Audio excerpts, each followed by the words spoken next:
The morning sun painted the small farming village in golden light when the first alien ship appeared in the sky. Kim Tae-ho was fixing a broken water pipe behind his house when the shadow fell across his work. He looked up and saw something that made his heart stop. The ship was huge and dark, shaped like a twisted metal claw hanging in the air above them. Tae-ho dropped his tools and ran toward his house. His wife Mi-young was hanging clothes on the line in their small yard. She saw his face and knew something was very wrong. Before he could speak, more ships appeared. They came from different directions and surrounded the entire village like hunters closing in on prey. The ships were silent as they moved, but the air around them seemed to hum with dangerous energy. Tae-ho grabbed Mi-young's hand and pulled her toward their house. Their two children, 8-year-old Soo-jin and 6-year-old Woo-bin, were playing in the front yard. Mi-young scooped up Woo-bin while Tae-ho carried Soo-jin. Other villagers were running too. Everyone could see the ships now. They were unlike anything humans had ever built. The metal looked alive somehow, with strange patterns that seemed to move when you looked at them. Windows or viewing ports glowed with an evil red light. Village Chief Park Sung-ho tried to use his radio to call for help from the government. The radio made only static noise. The phones were dead too. Whatever these ships were doing, they had cut off all communication with the outside world. The first beam came down from the largest ship. It was not a weapon beam, but something worse. Where the light touched the ground, people simply stopped moving. They stood like statues, their eyes blank and empty. The beam moved across the village like a giant finger, touching more and more people. Tae-ho pulled his family into their house and locked the door.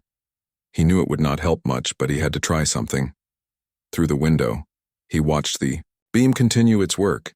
Mrs. Lee from next door was caught in the light while running toward her own house.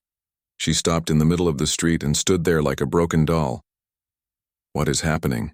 Mi-young whispered. Her voice shook with fear. The children were crying quietly, sensing their parents' terror but not understanding why. Tae-ho had no answer. He had been a construction worker all his life, building houses and fixing things. He understood concrete and steel and wood. He did not understand alien ships or paralyzing beams of light. The ships began to land. They settled on the ground with no sound at all, which somehow made them more frightening than if they had crashed down with noise and fire. Doors opened in the sides of the ships and things came out. The aliens were tall and thin, with skin that looked like gray leather. Their heads were too big for their bodies and their eyes were black holes that seemed to swallow light. They wore dark armor that reflected the morning sun like oil on water. In their hands they carried weapons that looked like twisted metal, sticks. The aliens moved through the village in organized groups. They went to each person who had been caught by the paralyzing beam and did something with a small device. The frozen people began to move again, but now they walked like they were sleeping. Their eyes stayed blank and empty. The aliens were collecting them like a farmer collecting vegetables from a field. Tae-ho watched this through his window and felt anger growing inside him. These things, whatever they were taking his neighbors. They were stealing people, like they were objects to be owned. One group of aliens came toward his house. Tae-ho told his family to hide in the back bedroom and close the door. He picked up a hammer from his toolbox. It was not much of a weapon against alien technology, but it was what he had. The aliens did not knock on the door. One of them pointed its weapon at the lock and made a small humming sound. The lock melted like ice in summer heat. The door swung open and 3 aliens stepped inside. They looked around the room with their terrible black eyes. When they saw Tae-ho standing there with his hammer, one of them made a sound that might have been laughter. It was not a pleasant sound. The alien pointed its weapon at Tae-ho. He felt the paralyzing beam hit him, but something was different this time. Instead of freezing completely, he found he could still think clearly. His body would not obey him, but his mind was fully awake and aware. The aliens seemed surprised by this. They spoke to each other in a language that sounded like metal grinding against stone. One of them came closer and looked at Tae-ho more carefully. It touched a device on its belt and spoke into it, probably calling someone on their ship. More aliens arrived. They seemed very interested in Tae-ho's partial resistance to their paralysis beam. They tested him with different settings on their weapons. Each time his body froze, but his mind stayed free. This had never happened before with any of the other species they had captured. The aliens found his family hiding in the bedroom. Mi Young screamed when she saw them, but the sound was cut short by the paralyzing beam. The children froze in the middle of reaching for their mother. All three of them stood there with blank, empty expressions, but they did not take his family. After some discussion among themselves, the aliens decided that Tai-Ho was the interesting one. They used a different device on Mi Young and the children. The three of them blinked and looked around in confusion, but they seemed to be themselves again. They had been released from the paralysis. The aliens put metal bands around Tai-Ho's wrists and ankles. The bands were warm against his skin and hummed with energy. When they were in place, he found he could move again, but the bands controlled where he could go. If he tried to move in a direction the aliens did not want, the bands would pull him back with invisible force. They marched him out of his house. His family ran after them, crying and begging the aliens to let him go. Mi Young grabbed onto one alien's arm, but it simply brushed her away like she was an insect. She fell to the ground but got up immediately and kept following. Other villagers were being loaded into the ships. Tai-Ho recognized many faces among the captured. There was Kim Dal-Soo, the baker, and Lee Hye-jin, who ran the small grocery store, and old Mr. Choi, who told the best stories to the children. All of them walked with that same blank, sleepy expression. But Tai-Ho was different. His eyes were alert and angry. He studied everything he could see. The way the aliens moved, the way they organized their work, the technology they used. He memorized the faces of the alien soldiers and noticed that some of them seemed to be in charge while others followed orders. He watched how they loaded people into the ships and saw that the interior was divided into holding areas like cages. The walls glowed with the same red light as the ship windows. There were no seats, just metal floors where the captured humans would have to stand or sit. The aliens pushed Tai-Ho into one of these holding areas. Unlike the other humans, he was not put into the general population. Instead, they gave him a small separate space. Through the transparent wall, he could see other humans from his village and from other places too. There were people with different skin colors and clothes, speaking languages he did not recognize. As the ship prepared to leave, Tai-Ho pressed his face against the wall and looked down at his village. He could see his house and his family standing in the yard, looking up at the ship. Mi Young was holding both children and they were all crying. The ship lifted off the ground and began to climb toward space. Tai-Ho watched his world get smaller and smaller below him. The village became a tiny spot. Then Korea became just a patch of land. Then Earth itself became a blue and white ball hanging in the darkness. But Tai-Ho did not despair. Instead, he began to plan. These aliens thought they had captured a simple construction worker from a primitive world. They had no idea what humans could become when they were pushed too far. They had made their first mistake by taking him alive and aware. It would also be their last mistake, though they did not know it yet. The ship called Dominion's Edge was bigger than any building Tai-Ho had ever seen. From his holding cell, he could hear the sounds of a working vessel. Machines hummed and clicked. Footsteps echoed in metal corridors, and alien voices spoke in their grinding language. The air smelled of ozone and something chemical that made his nose burn. For the first 3 days, Tai-Ho was alone in his separate cell. The aliens fed him through a slot in the wall. The food was a gray paste that tasted like nothing but provided nutrition. Water came from a small pipe that produced a stream when he pressed a button. Everything was designed to keep prisoners, alive but not comfortable. On the 4th day, they brought him 3 other humans. These were not from his village. They had been captured from different places on Earth, and they all looked tired and scared. The aliens pushed them through the door and sealed it again. The first was a man about Tai-Ho's age with short hair and careful eyes. He moved like a soldier even though he was not wearing a uniform. When he spoke, his voice was calm and controlled. "I am Park Min-soo," he said. "I was a sergeant in the Korean Army before they took me." The second was a woman with intelligent eyes behind broken glasses. She had burns on her hands from trying to fight the alien weapons. "Lee So-ra," she said. "I am an engineer. I design power systems for buildings and factories. The third was an older man with gray hair and a gentle face. He spoke carefully, choosing his words with precision. Choi Dong-woo. I teach languages at the university. I speak 7 human languages, and I have been listening to these aliens talk. Tae-ho introduced himself and told them about his village. They shared their own stories of capture. Min-soo had been leading a group of soldiers trying to fight off an alien raid on a military base. Sora had been at a power plant when the aliens attacked, and she had tried to overload the generators to stop them. Dong-woo had been at his university when the ships came, and he had stayed behind to help students evacuate. Why are we together? Sora asked. The other humans are kept in large groups, but we are separate. I think it is because we resisted, Tae-ho said. The paralysis beam did not work completely on me. You fought back with the power systems. Min-soo organized military resistance. Dong-woo helped others escape. We are different from the ones who just froze and gave up. Min-soo nodded. They are studying us. I have seen them watching through that panel in the wall.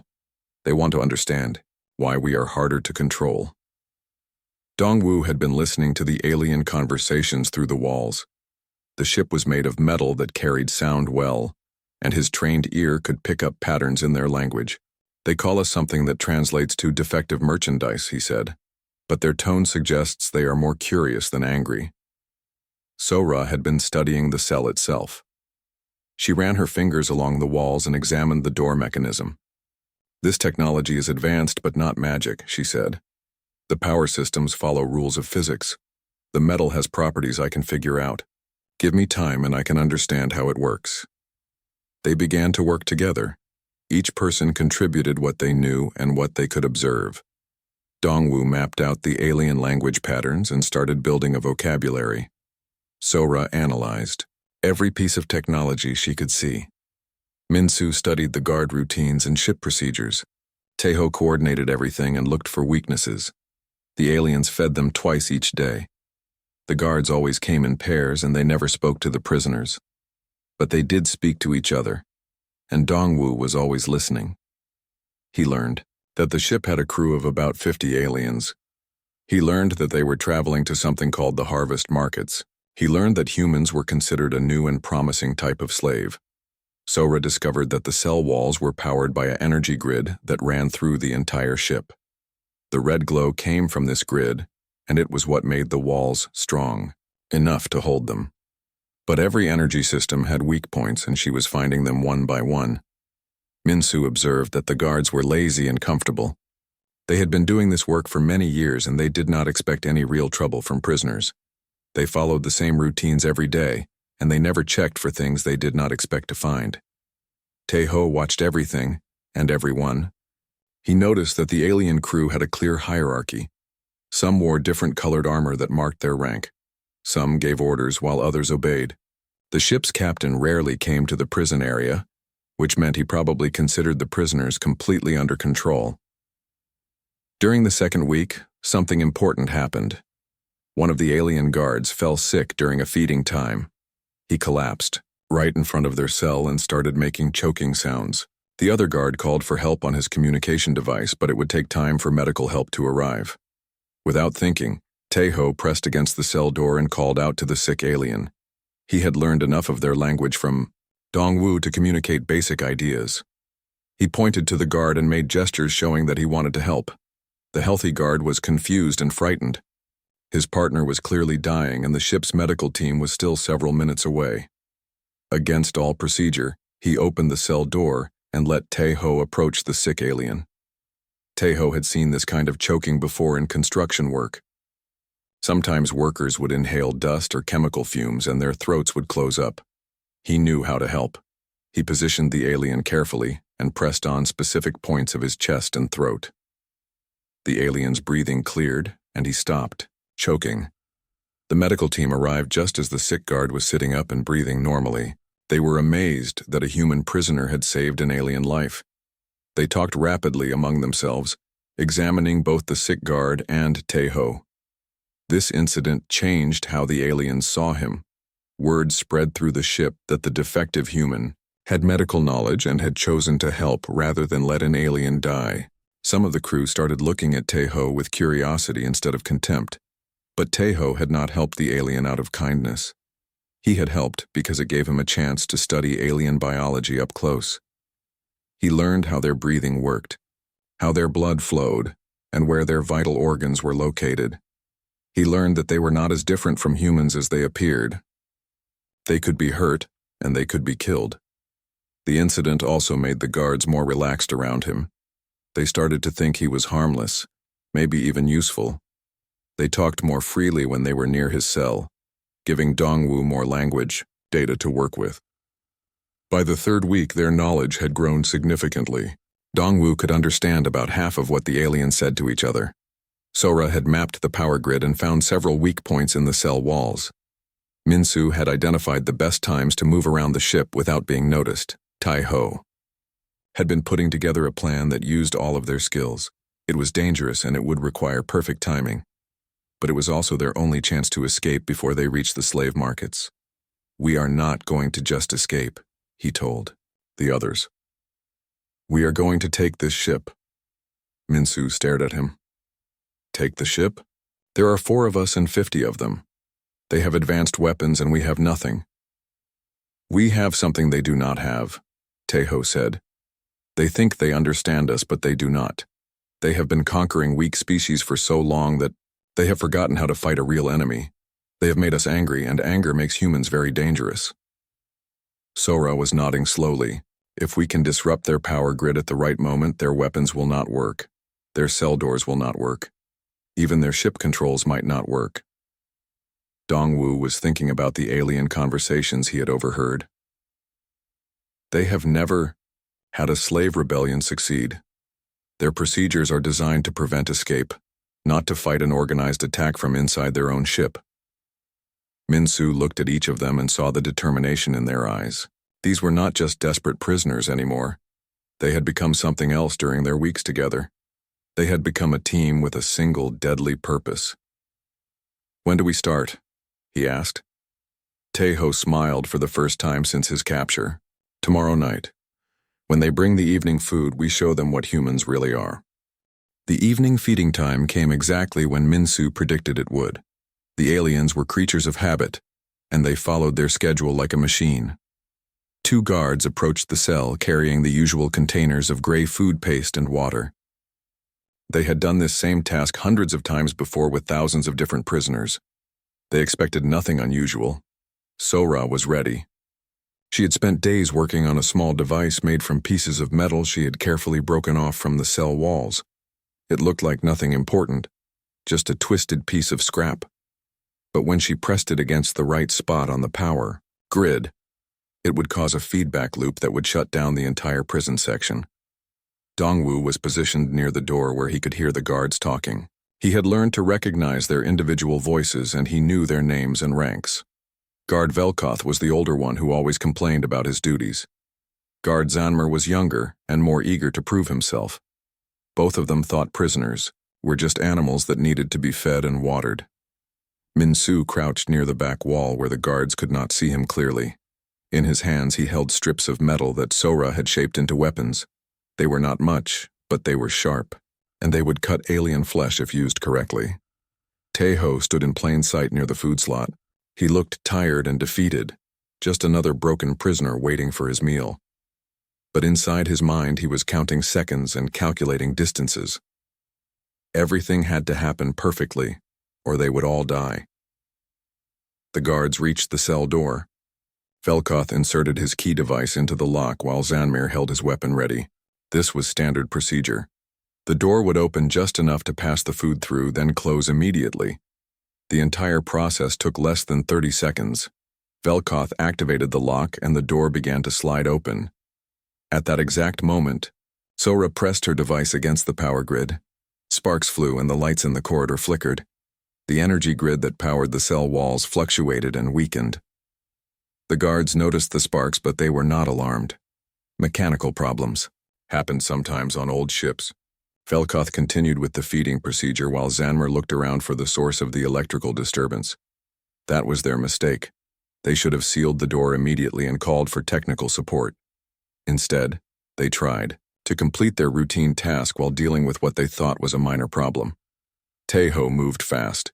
As soon as the door was wide enough, he grabbed Velkoth's arm and pulled him into the cell. The alien was surprised but not frightened. He had never been attacked by a prisoner before, and he did not know how to react.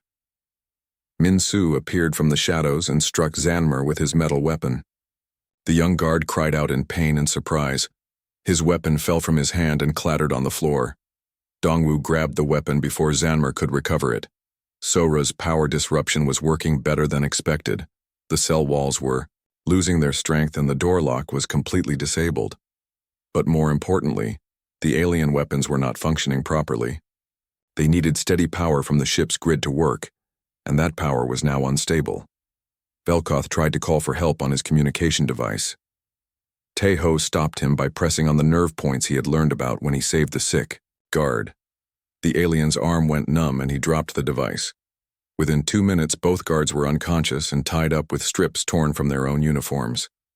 The humans had their weapons, their communication devices, and their access keys. More importantly, they had proven to themselves that aliens could be defeated by humans who were prepared and determined. The power disruption will not last long, Sora warned. They will notice the problem and send repair teams. We have maybe 20 minutes before the ship's systems are back to normal. Min-Su was already stripping the armor from the unconscious guards. The alien equipment was too big for human bodies, but it would provide some protection. We need to move now. Every second we wait makes this harder. Dongwu was listening to the communication device. He could hear alien voices throughout, the ship conducting normal business. No one had noticed that 2 guards were missing yet. The crew change happens in 1 hour. If we can reach the control center before then, we can lock them out of their own systems. Taeho was thinking about the ship's layout. He had memorized every corridor and room he could see during his capture. The control center was 12 levels, above the prison section. Between here and there were crew quarters, storage areas, and the main engineering deck. We do not go straight up, he decided. That is what they will expect if they realize we have escaped. Instead, we go sideways, first to the engineering section. Sora can shut down more systems from there. Then we move up through the maintenance tunnels where the crew does not normally go. They left their cell and moved quietly through the prison corridors. Other humans were locked in their cells, still under the influence of the paralysis treatment. Taeho wanted to free them, but he knew it would create too much noise and confusion. This mission required stealth and speed. The first alien they encountered was a technician working alone in a power junction room. He looked up from his control panel just as Min-Su appeared in the doorway. The technician reached for an alarm button, but Dongwu was faster. The alien fell unconscious before he could make any sound. Sora immediately went to work on the power control systems. Her engineering training helped her understand the alien technology faster than she had expected. Their systems are actually quite similar to human power grids, she whispered. The principles are the same even if the components are different. Began shutting down non-essential systems throughout the ship. Lights went out in crew quarters and recreational areas. The food preparation system stopped working. The internal communication network developed interference that made it hard for aliens to talk to each other. Min-Su found the technician's equipment locker and discovered more weapons and tools. He also found something very useful, a ship's layout diagram that showed every corridor, room, and access tunnel. Now they knew exactly where to go and how to get there. They reached the engineering deck without meeting any more aliens. Sora's power shutdowns had drawn most of the crew to other parts of the ship where they were trying to fix problems. The engineering deck was almost empty.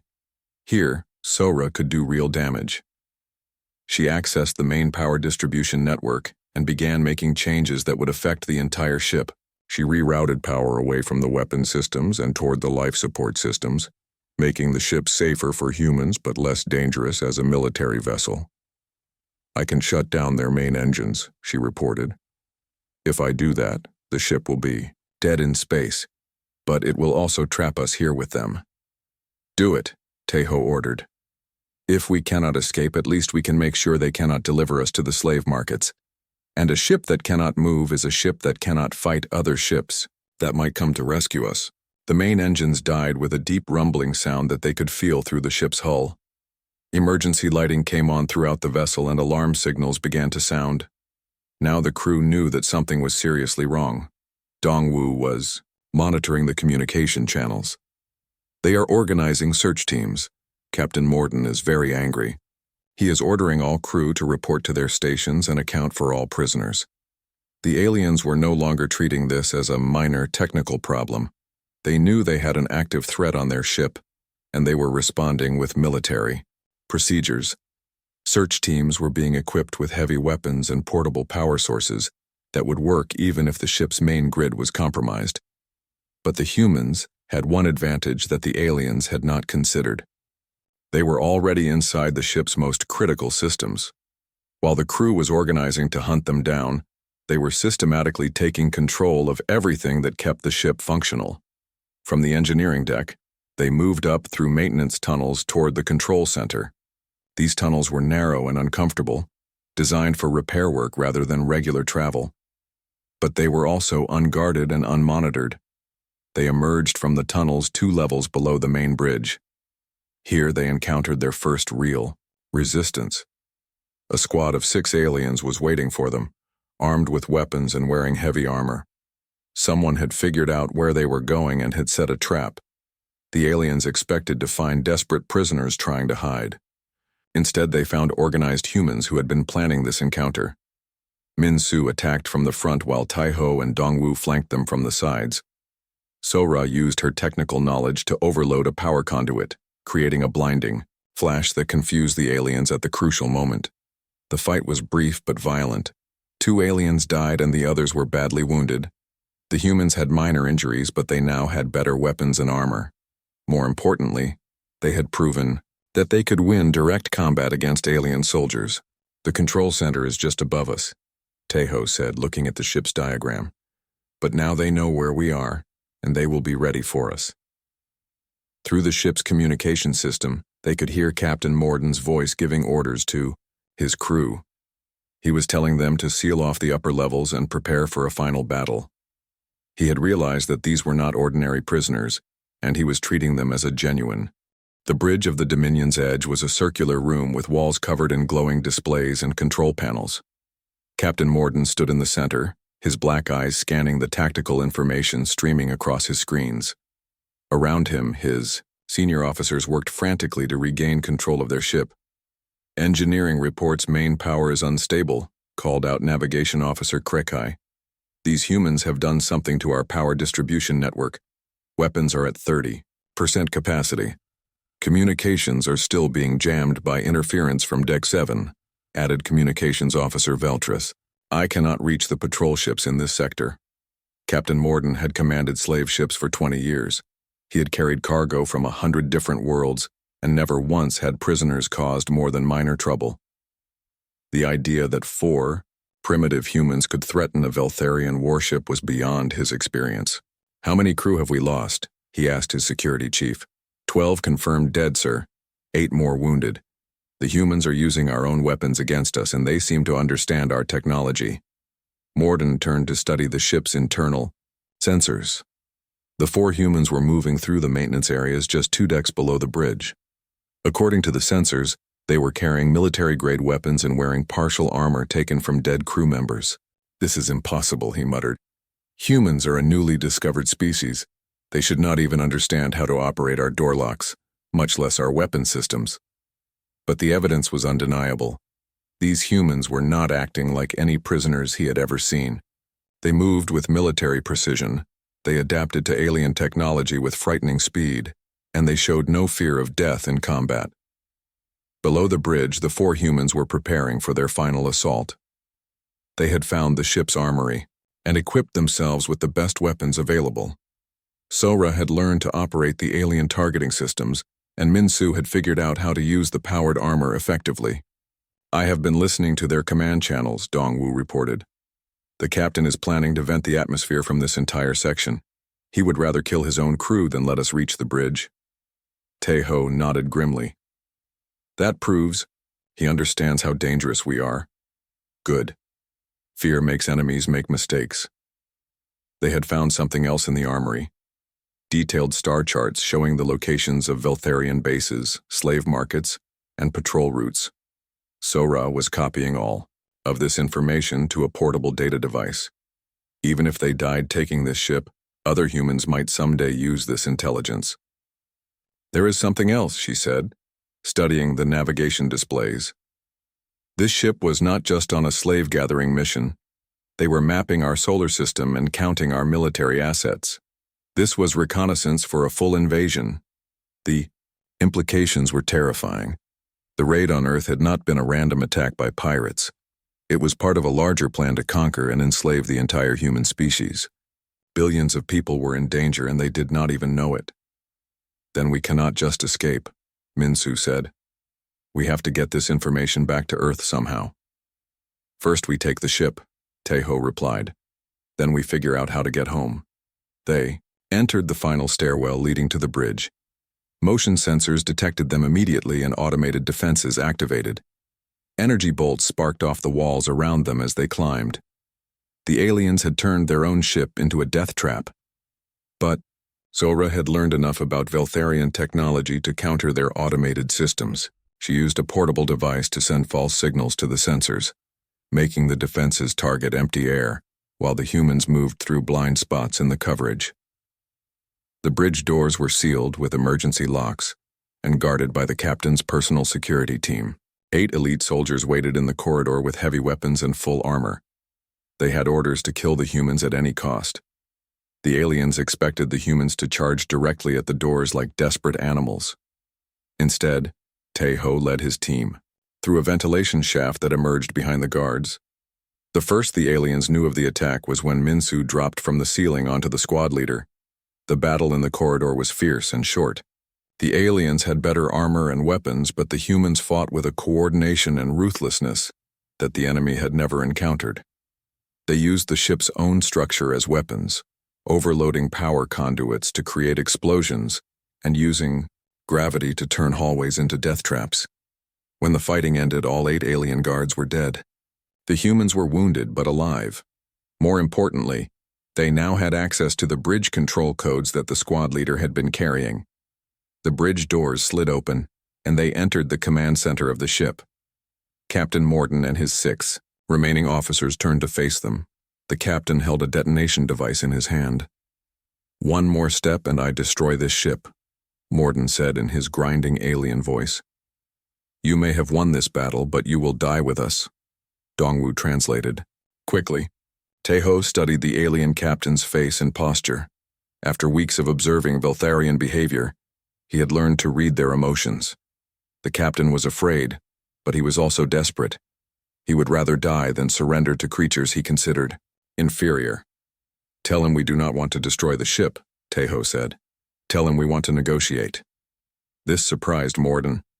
In 20 years of commanding slave ships, no prisoner had ever offered to negotiate.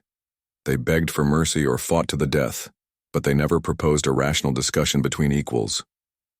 "What do you want?" the captain asked. "Information.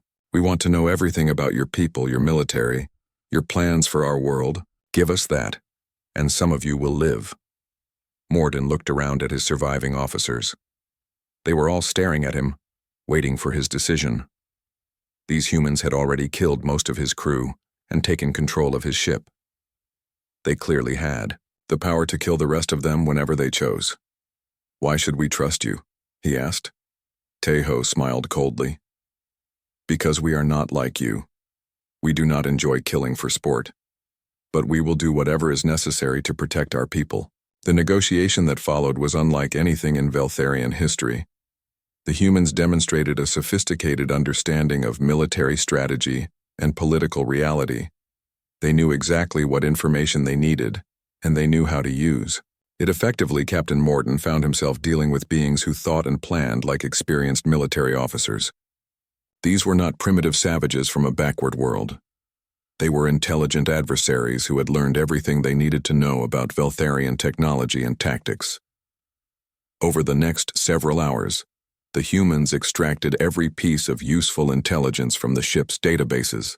They learned about Veltharian military strength, the locations of their bases, the routes of their patrol fleets, and most importantly, the timeline for the planned invasion of Earth. Sora discovered that the Veltharians had been planning their attack for months. They had identified Earth as a rich source of slaves and resources, and they intended to strip the planet bare. The human population would be reduced to a few million workers while the rest were killed or shipped to other worlds. "How long before the invasion fleet arrives?" Tahoe asked. Morden hesitated, then answered truthfully. 6 months. 50 ships carrying 10,000 soldiers. The humans exchanged glances. 50 warships was far more than Earth's military could handle. Humanity's space defenses were practically non-existent, and their weapons were primitive compared to Veltharian technology. But now they had something the aliens had not expected: advance warning and detailed intelligence about enemy capabilities. More importantly, they had a working Veltharian warship with all its weapons and technology intact. "You said some of us would live," Morden said. "What did you mean?" Tahoe studied the alien captain for a long moment. "You and 2 others will be kept alive to operate this ship and teach us what we need to know. The rest will be executed as war criminals for participating in the slave trade." It was a harsh sentence, but it was also a practical one. The humans needed at least a few aliens alive to help them learn the ship's systems. But they could not afford to keep more prisoners than they could safely guard. 3 aliens lived, and the other 3 died quickly and cleanly. The humans were not cruel, but they were absolutely determined. They had seen what the Veltharian Empire did to conquered worlds, and they would not allow that to happen to Earth. Now they had a ship, weapons, technology, and intelligence. But most importantly, they had time to prepare. The Veltharian invasion was still 6 months away, and the humans intended to use every day of that time to get ready for war. The Dominion's Edge, once a feared slave ship, was now humanity's first starship. Its crew of 4 humans were about to become the most dangerous people in the galaxy. The aliens had made one critical mistake. They had shown humans what was possible in space. Now humanity would show them what was possible when humans got angry. 6 months later, the Veltharian invasion fleet dropped out of hyperspace at the edge of Earth's solar system. 50 massive warships arranged themselves in attack formation, their weapons charged and ready to begin the conquest of humanity. Admiral Kravoth stood on the bridge of his flagship, the Eternal Dominance, and smiled with satisfaction. "Long-range sensors confirm the target world is exactly as our scouts reported," his navigation officer announced. "Primitive technology. No space defenses, approximately 8 billion inhabitants ready for harvest." "Excellent," Kravoth replied. "Deploy the fleet in standard conquest formation. We will begin with orbital bombardment of their major population centers, then land troops to secure the remaining assets." The Admiral had conquered 17 worlds during his career. Earth would be his 18th, and it promised to be as easy as all the others. The humans had shown some unexpected resistance when they captured the Dominion's Edge 6 months ago.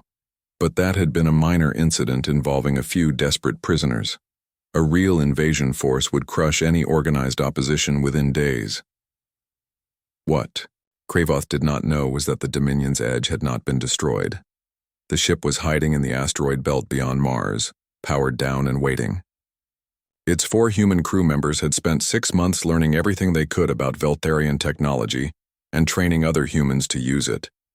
Tai-Ho stood on the bridge of his captured ship, watching the invasion fleet through long-range sensors.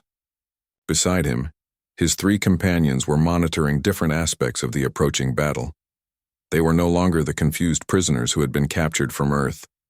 6 months of intensive study had transformed them into something the galaxy had never seen before: human space warriors.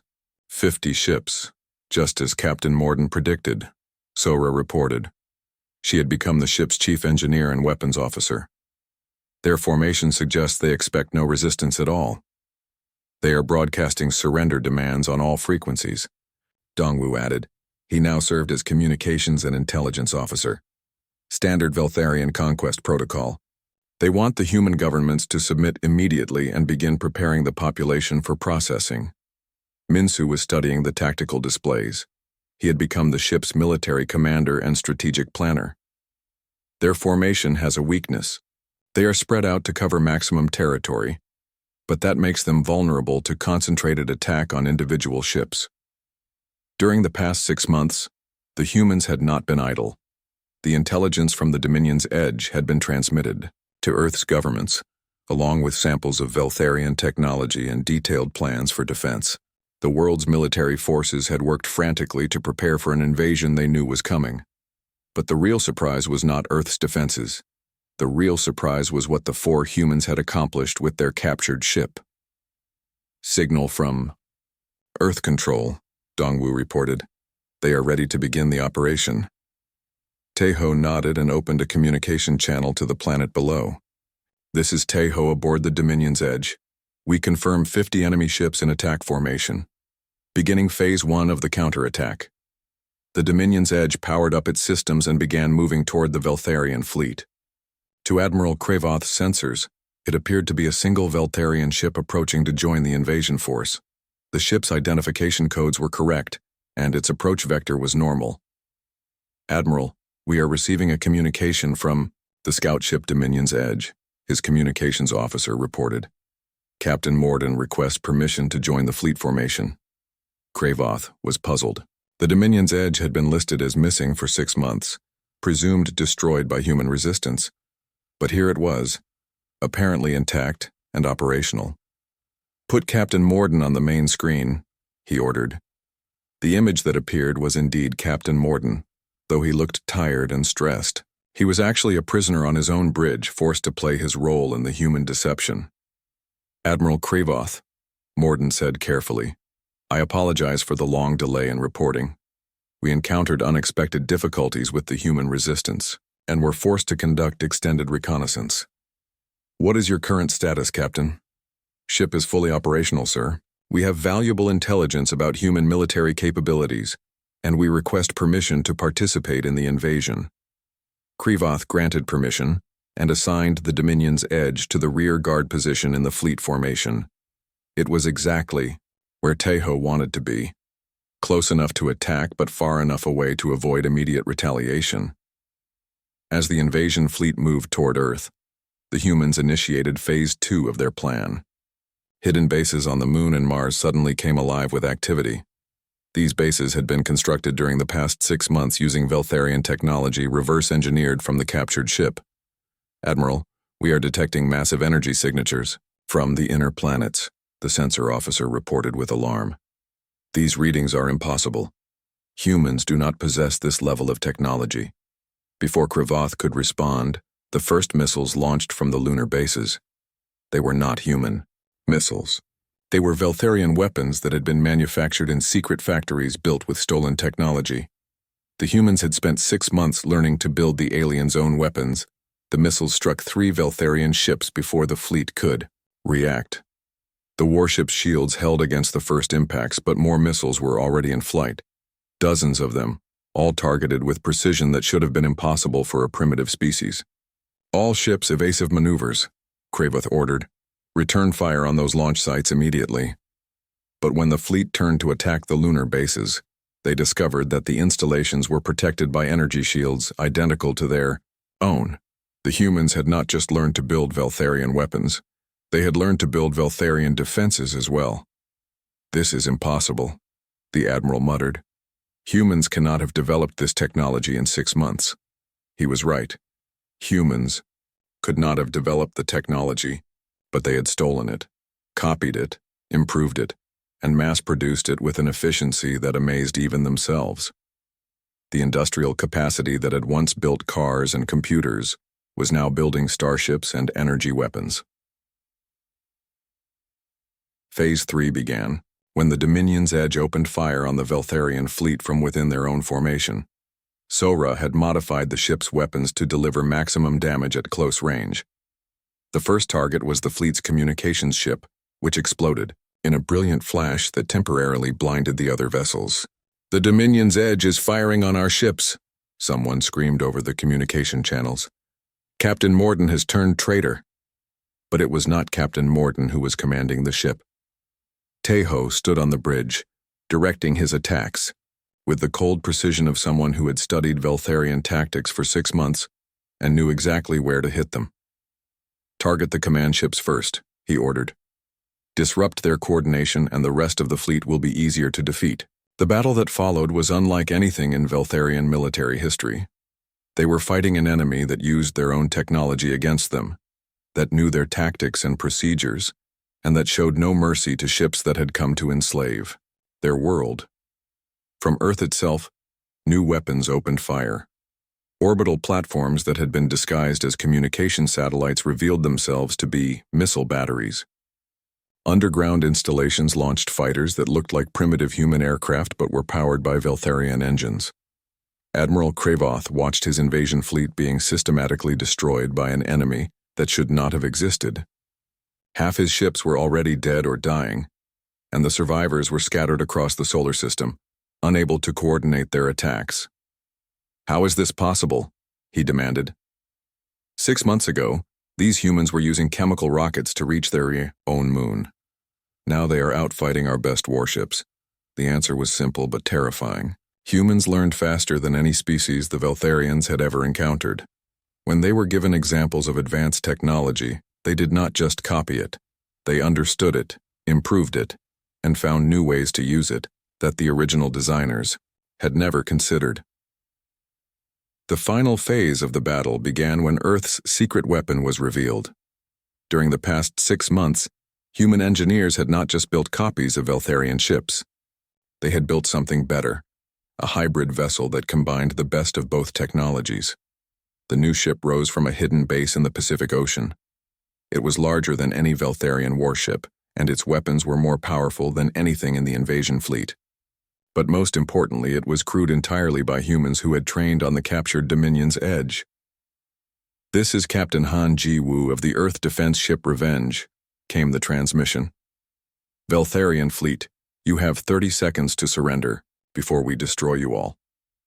Admiral Kravoth stared at the tactical display showing his remaining 15 ships surrounded by human vessels. In 6 months, humanity had gone from a primitive species to a spacefaring civilization that could build warships superior to his own. "Admiral, incoming transmission from the Dominion's edge," his communications officer reported. The face that appeared on the screen was not Captain Morden. It was a human with cold, determined eyes. Admiral Kravoth was looking at Tai Ho, the construction worker who had been captured 6 months ago as a